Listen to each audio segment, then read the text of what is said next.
The 7 habits of highly effective people. Hello book lovers, आज मैं आपके लिए एक नई क्लास लेकर आई हूँ जो स्टीफन कोवी द्वारा लिखी हुई किताब the 7 habits of highly effective people पर आधारित है। इस क्लास में मैं आपको कामयाब और प्रभावशाली लोगों की 7 आदतें बताऊंगी और यह वह अच्छी आदतें हैं जिसकी वजह से लोग दूसरों को प्रभावित कर पाते हैं और कामयाबी हासिल करते हैं। यह आदतें ज्यादातर सभी कामयाब लोगों में होती हैं।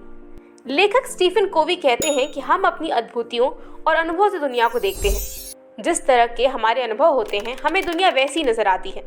अगर हम परिस्थितियों को बदलना चाहते हैं तो पहले हमें अपने आप को बदलना होगा और अपने आप को बदलने के लिए हमें अपनी अनुभूतियों को बदलना होगा। पिछले 200 साल का साहित्य पढ़ने के बाद लेखक ने यह जाना कि सफलता की परिभाषा 1920 के बाद काफी बदल गई है।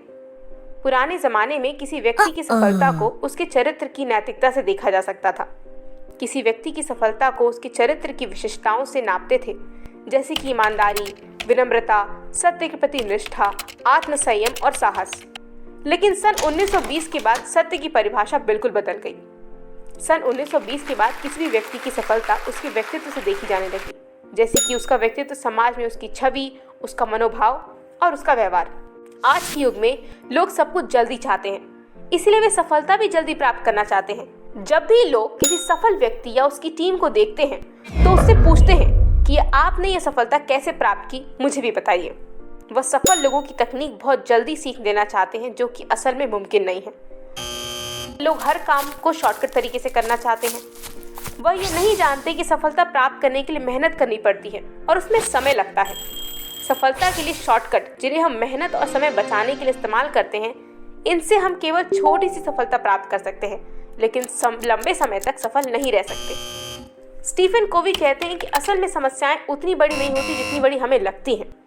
हमारी समस्याएं हमारे उन्हें देखने के नजरिए पर निर्भर करती है। एक सकारात्मक बदलाव के लिए हमें अपने मनोभाव और व्यवहार को केवल बाहर से नहीं बल्कि अंदर से बदलना होगा। इस किताब को मैंने 2 पार्ट में डिवाइड किया है ताकि इस किताब में लिखी हर बात आप तक पहुंचा सकूं। तो चलिए क्लास की शुरुआत करते हैं पहले पार्ट के साथ। तो चलिए शुरुआत करते हैं पहले हैबिट से। Habit 1, be proactive. हमेशा सक्रिय रहें और तैयार रहें। आज हम जो कुछ भी हैं उसके लिए हम खुद ही जिम्मेदार हैं। हम अपने जीवन की कहानी खुद लिखते हैं। हमें खुद ही सोचना है और ये फैसला लेना है कि हम खुद किस तरह की जिंदगी जीना चाहते हैं। जानवर और मनुष्यों में यह अंतर है कि मनुष्य अपने चरित्र को परख सकते हैं और यह जानने के लिए कि हम अपने आप को अपने जीवन की परिस्थितियों को किस प्रकार देखते हैं। हम मनुष्यों में अपनी प्रभावशीलता को नियंत्रित करने की काबिलियत है। प्रभावशाली बनने के लिए जरूरी यह है कि हम हमेशा सतर्क रहें और किसी भी परिस्थिति के लिए तैयार रहें। जो लोग बिना सोचे समझे जल्दबाजी में किसी भी बात पर प्रतिक्रिया करते हैं उन्हें रिएक्टिव कहते हैं। रिएक्टिव लोग सोचते हैं कि उनके साथ जीवन में जो कुछ भी हो रहा है अपने आप हो रहा है और उनका उस पर कोई नियंत्रण नहीं है। असफल लोग इस तरह की बातें करते हैं, मैं कुछ नहीं कर सकता, मैं इसी तरह का आदमी हूँ। वह सोचते हैं कि समस्या बाहर की दुनिया में है जिस पर उनका कोई नियंत्रण नहीं है। उनका ऐसा सोचना ही उनकी सबसे बड़ी समस्या है। रिएक्टिविटी एक बहुत बड़ी समस्या है क्योंकि रिएक्टिव लोगों को अपने आप को हमेशा परिस्थितियों का शिकार समझते हैं और उन्हें ऐसा लगता है कि उनका अपनी जिंदगी पर कोई नियंत्रण नहीं है। दूसरी ओर प्रोएक्टिव यानी सक्रिय लोग समझते हैं कि यह उनकी जिम्मेदारी है कि वह किसी भी परिस्थिति में किस तरह की प्रतिक्रिया करते हैं। लेखक ने हमें हर व्यक्ति के लिए 2 सर्कल बताए हैं। पहला सर्कल है सर्कल ऑफ कंसर्न और दूसरा सर्कल है circle of influence. Circle of concern हमारी चिंताओं का दायरा है और सर्कल ऑफ इन्फ्लुएंस हमारे प्रभाव का दायरा है। वह प्रभाव जो हम दूसरों पर डालते हैं या अपने आसपास के माहौल पर डालते हैं। नकारात्मक लोग इन बातों पर ज्यादा ध्यान देते हैं जो उनकी चिंताओं के दायरे के अंदर है। ऐसा करने से उनकी चिंताओं का दायरा बढ़ता है और प्रभाव का दायरा छोटा हो जाता है।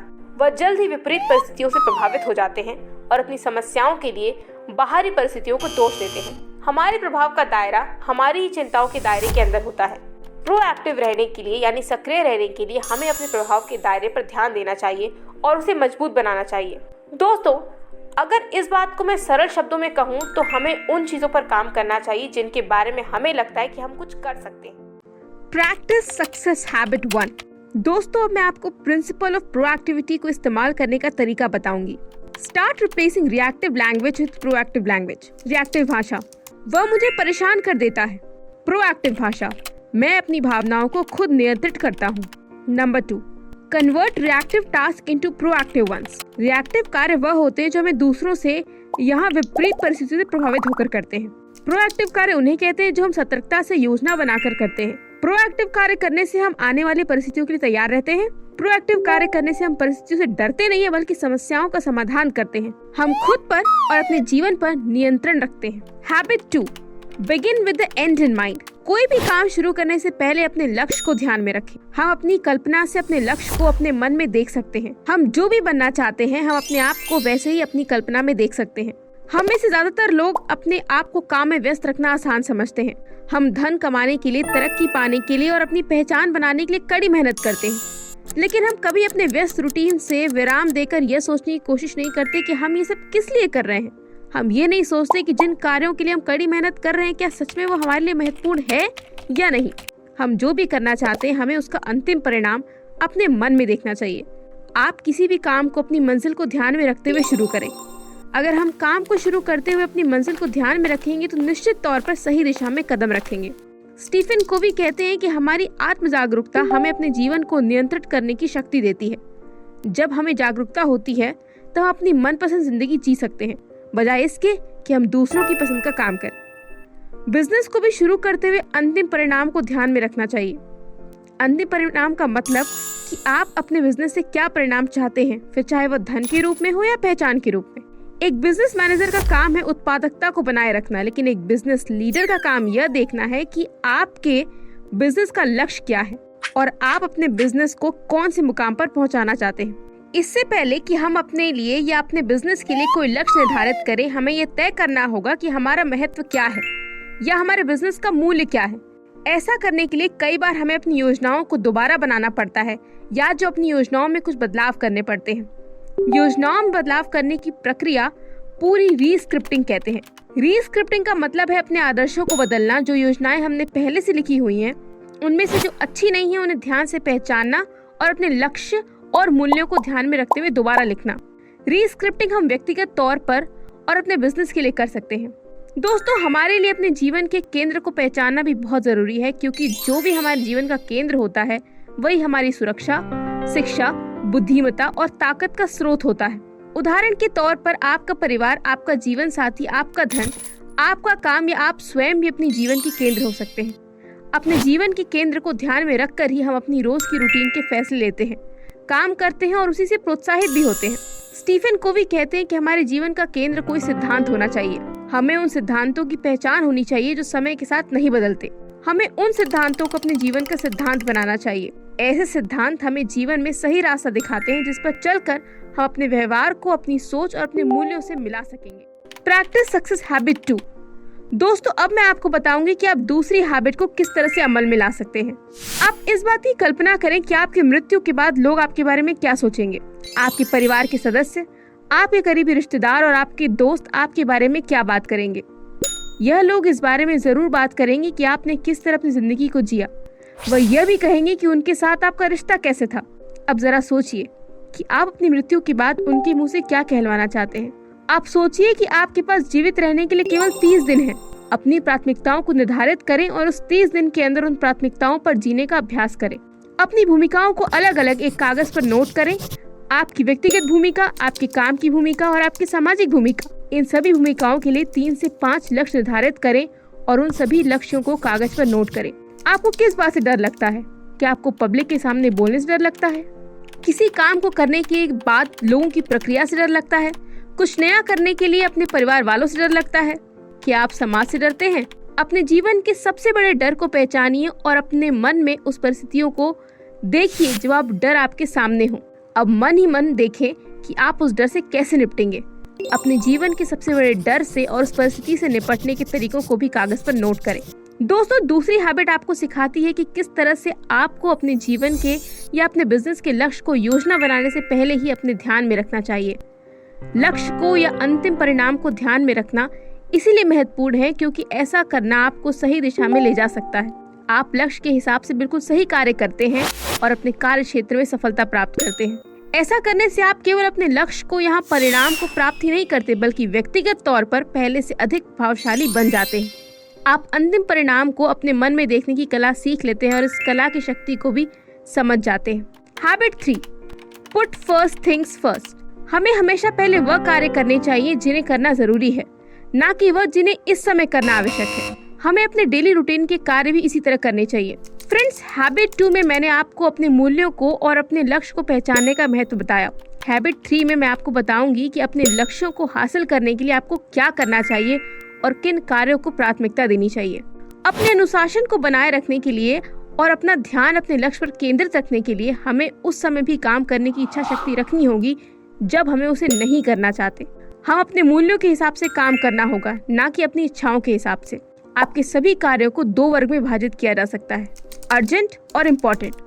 अर्जेंट कार्य वह होते हैं जिन्हें अभी करना अनिवार्य है और इम्पोर्टेंट काम वह होते हैं जिन्हें करना जरूरी होता है।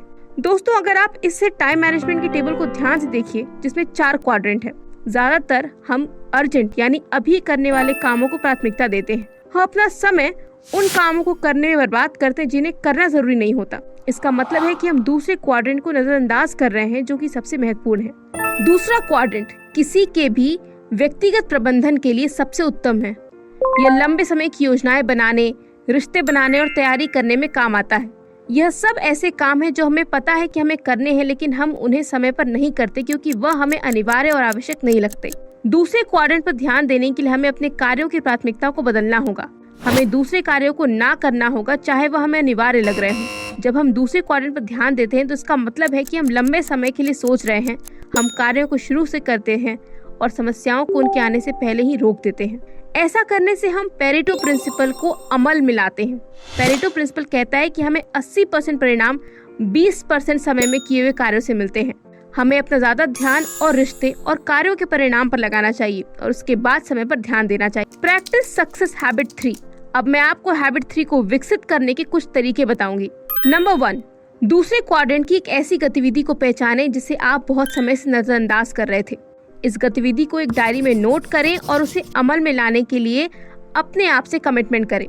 नंबर 2, कार्यों को प्राथमिकता देने के लिए एक डायरी में आप अपना समय प्रबंधन का एक मैट्रिक्स बनाएं। नंबर 3, समय प्रबंधन का मैट्रिक्स बनाने के बाद यह देखें कि आप किस क्वाड्रेंट में कितना समय लगाएंगे। उसके बाद 3 दिन तक अपने कार्यों को करने का समय नोट करें और फिर देखें कि आपका अंदाजा कितना सही था। सबसे महत्वपूर्ण बात यह है कि आपने दूसरे क्वाड्रेंट में कितना समय लगाया। Habit 4, think win win. प्रभावशाली और स्वतंत्र रिश्ते बनाने के लिए हमें वह परिस्थितियां बनानी चाहिए जिनसे सभी का फायदा हो। ऐसी परिस्थितियों को विन विन सिचुएशन कहते हैं और विन विन सिचुएशन हर पार्टी के लिए फायदेमंद होती है। लेकिन स्टीफन कोवी कहते हैं कि इंसान के रिश्ते 6 प्रकार के होते हैं। इसीलिए मैं आपको एक एक करके 6 रिश्तों के बारे में बताती हूँ। विन विन, इसमें दोनों लोग जीतते हैं। किसी भी प्रकार का समझौता या से समाधान लोगों के लिए फायदेमंद होता है। ऐसे रिश्ते में दोनों व्यक्ति संतुष्ट रहते हैं क्योंकि वह जो भी काम करते हैं उसमें दोनों का फायदा देखकर करते हैं।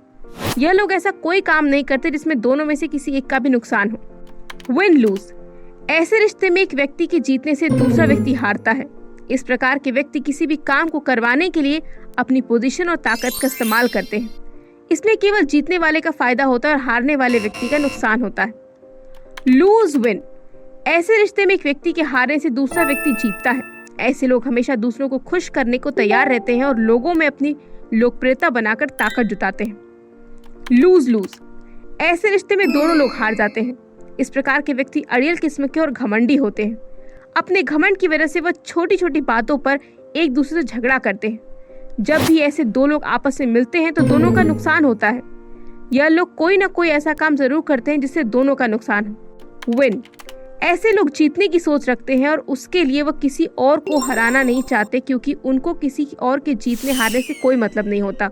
उन्हें जो भी करना होता है वह केवल उसी काम पर ध्यान देते हैं और उस कार्य को सफलतापूर्वक करते हैं। विन विन और नो डील, यह लोग विन विन श्रेणी के ही होते हैं, लेकिन वह ऐसा कोई काम नहीं करते जिसमें दोनों पार्टियों को फायदा ना हो। वह कोई ऐसा काम नहीं करते जिसमें दोनों में से किसी एक व्यक्ति को भी नुकसान हो। The best option is to create win win situation.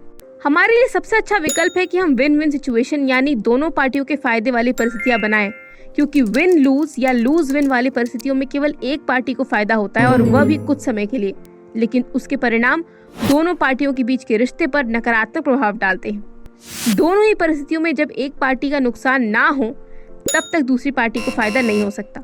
The win win और no deal option is important to use as a backup. हमें विन विन और नो डील को एक विकल्प की तरह इस्तेमाल करना चाहिए। विन विन और नो डील में हमें किसी से भी धोखा करने या हेरा फेरी करने की जरूरत नहीं होती, बल्कि हम खुलकर अपनी और दूसरों की समस्याओं को समझाने की कोशिश करते हैं। To go for win-win, you will not only have to be nice, you have to be courageous. Stephen Covey. Win-win situation में हमें दो बातों का ध्यान रखना होता है, कंसिडरेशन और करेज, यानी विचार और साहस। विन-विन सिचुएशन में दूसरा महत्वपूर्ण घटक है अबंडेंस मेंटालिटी, यानी प्रचुरता वाली मानसिकता को बनाए रखना। अबंडेंस मेंटालिटी का मतलब है कि दुनिया में सभी लोगों के लिए हर चीजें प्रचुरता में है।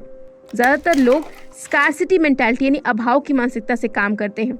वह इस तरह सोचते हैं कि अगर आपको कुछ मिलेगा तो उन्हें कुछ नहीं मिलेगा। इस तरह के लोग अपनी पहचान और काम के क्रेडिट को कभी दूसरों से शेयर नहीं करते और वो दूसरों की सफलता को देखकर कभी खुश नहीं होते। जीवन में जितना हमारा चरित्र अच्छा होगा उतना ही हम सक्रिय रहेंगे। जितना हम विन विन के प्रति प्रतिबद्ध रहेंगे, हम उतने ही प्रभावशाली बने रहेंगे। विन विन बने रहने के लिए हमें परिणामों पर ध्यान देना चाहिए, ना काम करने के तरीकों पर, ना समस्याओं पर और ना ही लोगों पर। विन वाली मानसिकता को प्रतिस्पर्धा के इस वातावरण में बनाए रखना बहुत कठिन है। Practice success habit 4। फ्रेंड्स, अब मैं आपको विन वाली मानसिकता विकसित करने के कुछ तरीके बताऊंगी। आप किसी ऐसी परिस्थिति के बारे में सोचिए जिसका समाधान आप ढूंढने की कोशिश कर रहे हैं। आप उन सभी चीजों की लिस्ट बनाएं जो दूसरा व्यक्ति चाहता है। उसके बाद उन चीजों के सामने उन तरीकों के बारे में लिखें जिनका इस्तेमाल करके आप वह सभी चीजें उस व्यक्ति के लिए हासिल करेंगे। आप अपने जीवन के 3 सबसे अधिक महत्वपूर्ण रिश्तों के बारे में सोचिए। उसके बाद आप यह देखें कि आपके इन रिश्तों में कितना संतुलन है। एक रिश्ते में आप जितना दूसरे व्यक्ति को देते हैं, क्या उतना ही आपको मिलता है? क्या किसी रिश्ते में आप देने से ज्यादा लेते हैं? अगर ऐसा है तो आपके रिश्ते में पर्याप्त संतुलन की कमी है। अब आप ऐसे 10 तरीके लिखें जिनमें आप दूसरे व्यक्ति से कुछ भी लेने से अधिक उसको दे सकते हैं। आप अपने बातचीत करने की प्रवृत्ति के बारे में ध्यान से सोचें। क्या वह विन लूज की श्रेणी में आता है? इस बात पर विचार करें कि आपकी बातचीत करने की प्रवृत्ति दूसरों के साथ आपके मेल जोल को कैसे प्रभावित करती है। क्या आपकी प्रवृत्ति आपके रिश्ते को बेहतर बनाने में आपकी सहायक है या नहीं? इन सभी बातों को एक करके डायरी में नोट करें। फ्रेंड्स, हैबिट 3 में मैंने आपको बताया कि आपको अपने लक्ष्यों को हासिल करने के लिए किस तरह जरूरी कार्यों को प्राथमिकता देनी चाहिए, और हैबिट 4 में मैंने आपको बताया कि आपको विन विन सिचुएशन कैसी बनानी चाहिए जिनमें सबका फायदा हो। तो दोस्तों, इसी के साथ हमारी यह क्लास समाप्त होती है और अपनी अगली क्लास में मैं आपको 5वीं, 6ठी और 7वीं हैबिट के बारे में विस्तार से बताऊंगी। इसी के साथ हमारी क्लास समाप्त होती है। मुझे उम्मीद है कि आपको ये क्लास पसंद आई होगी और आपने इस क्लास में बताई गई बातों से बहुत कुछ सीखा होगा। हमारे इस ट्यूटोरियल को देखने के लिए और अपना कीमती समय देने के लिए बहुत बहुत धन्यवाद। मैं जल्द ही आपके लिए the 7 habits of highly effective people के 2nd पार्ट पर क्लास लेकर आऊंगी। तो चलिए मिलते हैं अगले क्लास में। तब तक के लिए आपका समय शुभ हो।